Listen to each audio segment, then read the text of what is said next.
Julius Malema amtaja Zelensky kama kibaraka wa magharibi. Apongeza Urusi kwa mchango wake dhidi ya ubaguzi wa rangi.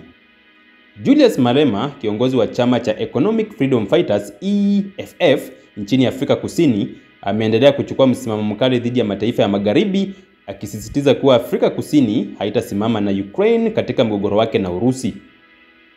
Katika matamshi yake hivi karibuni, Malema amekosoa vikali rais wa Ukraine Volodymyr Zelensky, akimtaja kama kibaraka wa magharibi na kumtaka asiingilie masuala ya Afrika Kusini. Malema pia ameipongeza Urusi kwa msaada wake kwa harakati za ukombozi wa Afrika, hasa katika kupambana na mfumo wa ubaguzi wa rangi apartheid. Kauli zake zinaashiria msimamo wa kisiasa wa EFF, chama kinachotetea ukombozi wa kiuchumi wa watu wa Afrika Kusini na kinachoegemea kwenye siasa kali dhidi ya ukoloni mamboleo.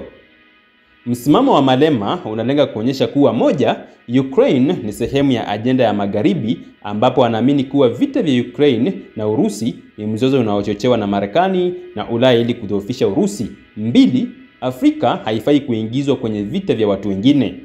Malema anapinga msukumo wa mataifa ya magharibi kwa Afrika Kusini kuunga mkono Ukraine. Na tatu, Urusi ni mshirika wa kihistoria wa Afrika Kusini, ambapo Malema anasisitiza kuwa Urusi ilisaidia Afrika Kusini wakati wa harakati za ukombozi dhidi ya utawala wa wazungu wachache. Matamshi haya yanakuja wakati ambapo Afrika Kusini, ikiwa sehemu ya kundi la BRICS pamoja na Urusi, China, Brazil na India, inajaribu kudumisha uhusiano wake wa kiuchumi na kisiasa na Urusi, huku pia ikishirikiana na mataifa mengine. Katika hotuba yake, Malema pia alisisitiza kuwa wakati wa ubaguzi wa rangi, Marekani, Uingereza na Ufaransa hawakuwa na Waafrika, lakini Urusi, China na Palestina walikuwa pamoja na juhudi za Afrika za ukombozi na kupinga ubaguzi wa rangi. Madai haya yana msingi wa kihistoria. Wakati wa utawala wa ubaguzi wa rangi apartheid, Urusi kupitia Umoja wa Kisovieti USSR iliisaidia harakati za ukombozi kama ANC na MK, Umkhonto we Sizwe. Silaha, mafunzo ya kijeshi na msaada wa kifedha uliotolewa kwa wapiganaji wa ukombozi kutoka kwa Urusi, huku mataifa ya magharibi yakimuunga mkono utawala wa kibaguzi.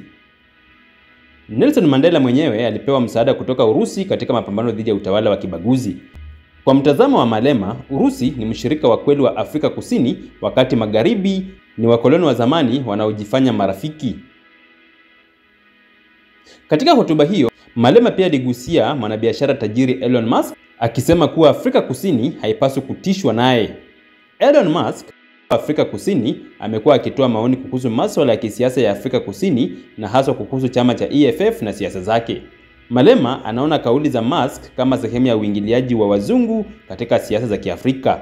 Kauli hii inaakisi mtazamo wa EFF kuwa mataifa ya magharibi na wakoloni wa zamani hawapaswi kuwa na usemi kuhusu siasa za Kiafrika. EFF inaegemea upande wa nchi zinazopinga magharibi kama Urusi, Palestina na China. Malema anaunga mkono mapambano ya Wapalestina dhidi ya Israel, akilinganisha mateso yao na historia ya ubaguzi wa rangi Afrika Kusini.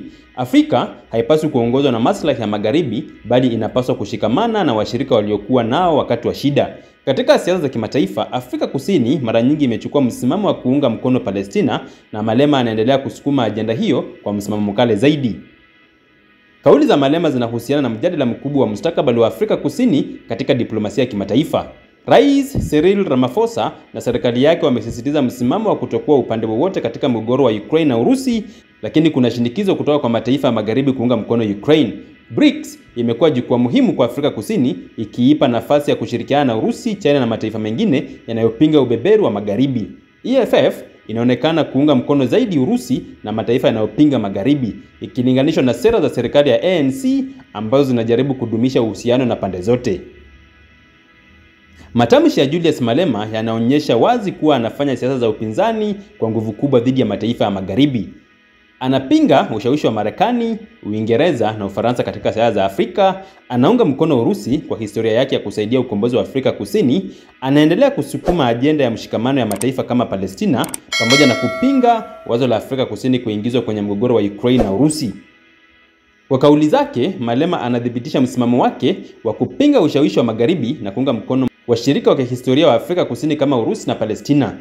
Katika siasa za kimataifa, hii inaashiria kuendelea kwa mpasuko mkubwa kati ya Afrika na Magharibi, huku viongozi kama Malema wakiendeleza ajenda ya Afrika kujitegemea na kujiondoa kwenye ushawishi wa mataifa ya Ulaya na Marekani.